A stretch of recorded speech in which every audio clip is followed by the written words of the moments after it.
Na dzisiejszej lekcji pomówimy o aparacie ruchu. Jest to jeden z najważniejszych aparatów organizmu ludzkiego. Ale za co opowiada ten aparat ruchu?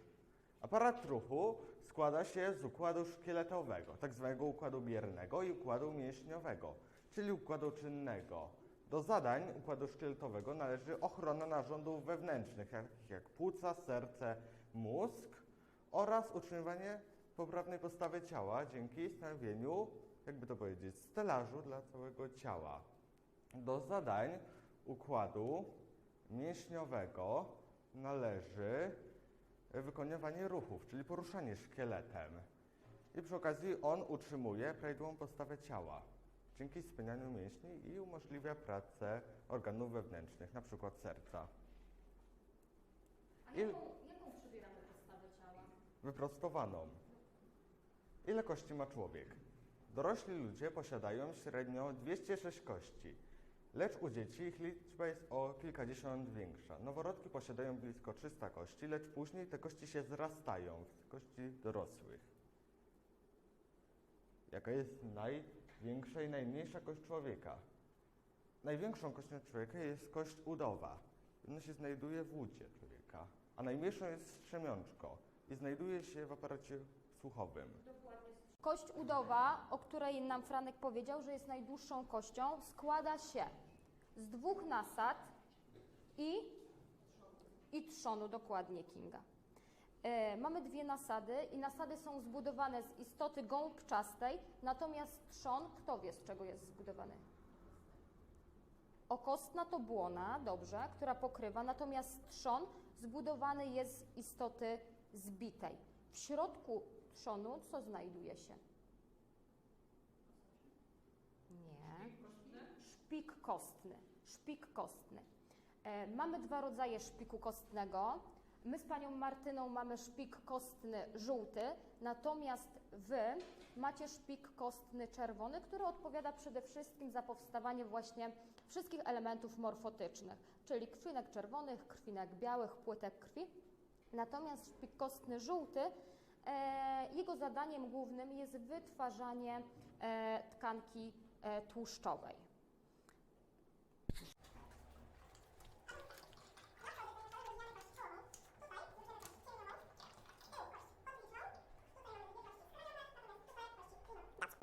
Tutaj mamy mostek. Mostek jest kością płaską, tak samo jak kością płaską są łopatki. Zaczynamy od żeber. Ile mamy? 7 par. Pamiętajcie, że żebra występują w parach. 7 par żeber prawdziwych, 2 pary wolne. To Kinga. Przejdziemy do kręgosłupa, czyli do trzeciego elementu szkieletu osiowego. I zaczynamy od odcinków kręgosłupa. Najdłuższy odcinek, który składa się z 12 par piersiowy, z 12 nie par, tylko kręgów. Następnie i ogonowy. Zaczynamy od kończyny górnej. Jak się nazywa ta kość? Ramienna, nie ramieniowa. Ramienna od łokcia, czyli łokciowa. No,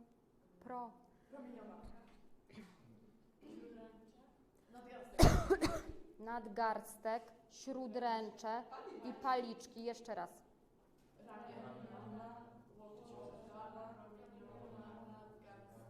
śródręcze, paliczki. Super. To kto przyjdzie w...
Today you are going to learn about the human body and about the skeleton and about human body bones.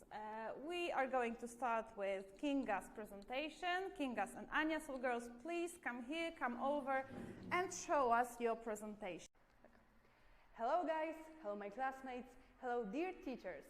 Today we can show you a fantastic presentation about human skeletal system and human bones. So let's get started. At first I tell you about human bones. So people have got 206 bones in our body and every bone are very important. The largest and the smallest. The smallest bone we have got in our ears and the largest we have got in our leg. So now I will tell you about functions of skeletal system. So the main function is to keep our posture straight and to keep our body and our health in very well conditions. So Mila, now it's your turn.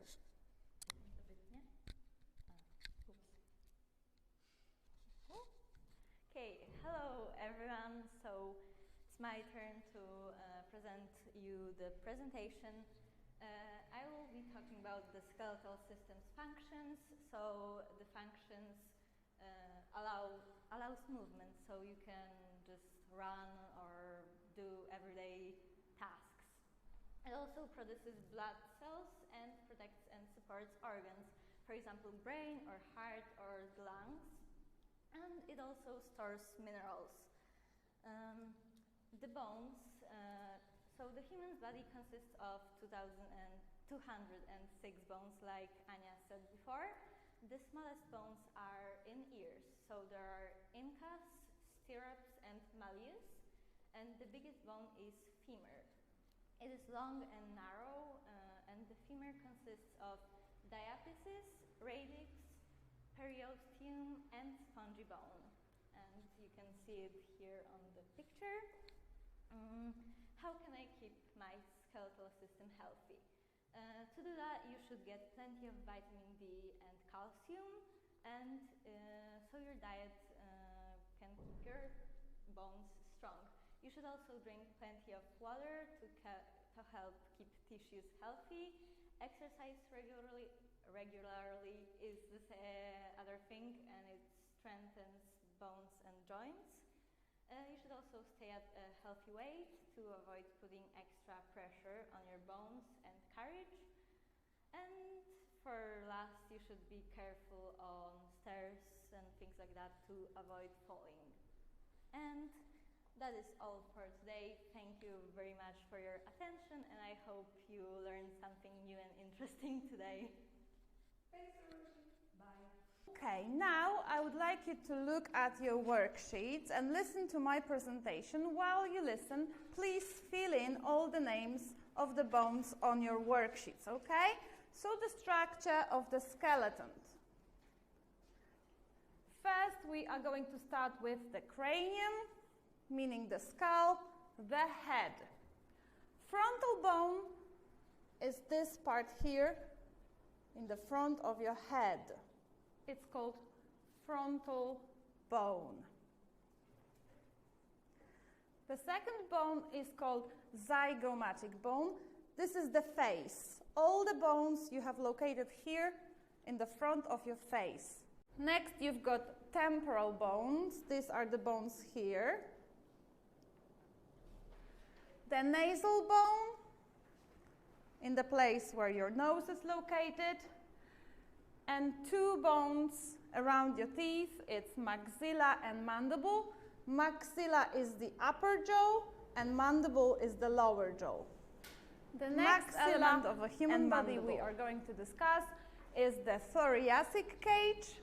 You probably know it more as a chest. But chest is just like a body part and thoracic cage is an anatomic word. So as you learned 1 hour ago in your Polish biology lessons, we've got 12 pairs of ribs. Franek, can I ask you to come here, show the ribs on the skeleton? So the 7 first pairs are called true ribs. Show them on the skeleton, please. 7 pairs, right? Then we've got 3 pairs of false ribs. Show them, please. False ribs. Stasiek, come here. Show the false ribs, please. 3 pairs of false ribs and 2 pairs of floating ribs, which are located here. Thank you. Please write down the vocabulary on your worksheets. The names of the ribs are very similar to your Polish names, because you've got true, false, and floating. Floating ribs in Polish, what's their name? Wolne. So the next element we are going to discuss is the vertebral column. And here I'm going to need some help. Maybe Asia, could you come here and show us the segments? As you know, Asia, the vertebral column consists of how many parts? 5. It consists of 5 elements. These elements, these little things, we called vertebra, or in plural, vertebrae. So vertebral spine consists of vertebrae. Okay, so the first element is cervical spine. Asia, the first on the top, it's located here. Then we've got a thoracic spine, here just behind the chest, lumbar spine, sacrum spine, and coccyx spine. Thank you. Cervical spine, Maya, how many elements, how many vertebrae? 12? Is that right? 7. So 12 or 7? Kinga. The first element here. 7 vertebrae. Then thoracic spine, the longer here, 12 elements. Lumbar, 7 again. Sacrum, 5. And coccyx, the last one, 4 or 3. It depends on a person, right? Thank you. So this number can be different. It can be 4 or 5, right, in the coccyx. Is that true? Thank you. Are you ready with this slide? Yes. No.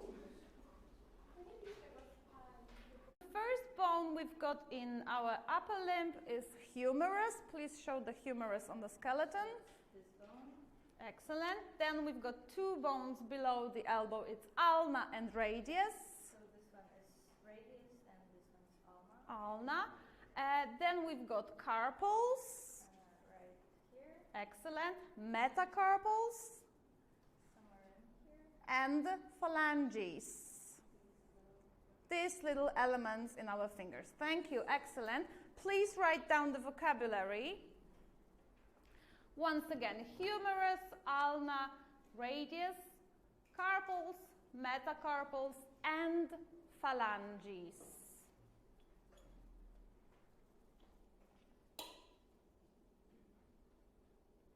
You to come here and show the bones on the skeleton with my help.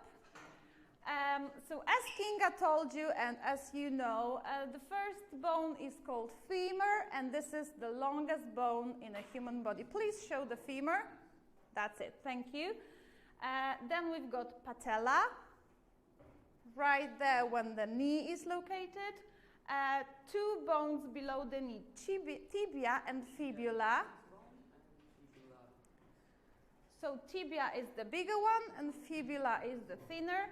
Then we've got tarsals, metatarsals, and again phalanges, just like in your head.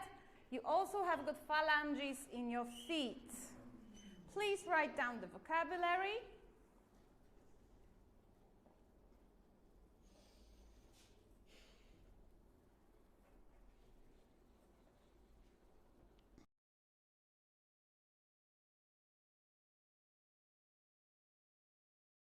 My group was fats and nuts, so yeah, healthy fats are in the nuts and it's getting wilder.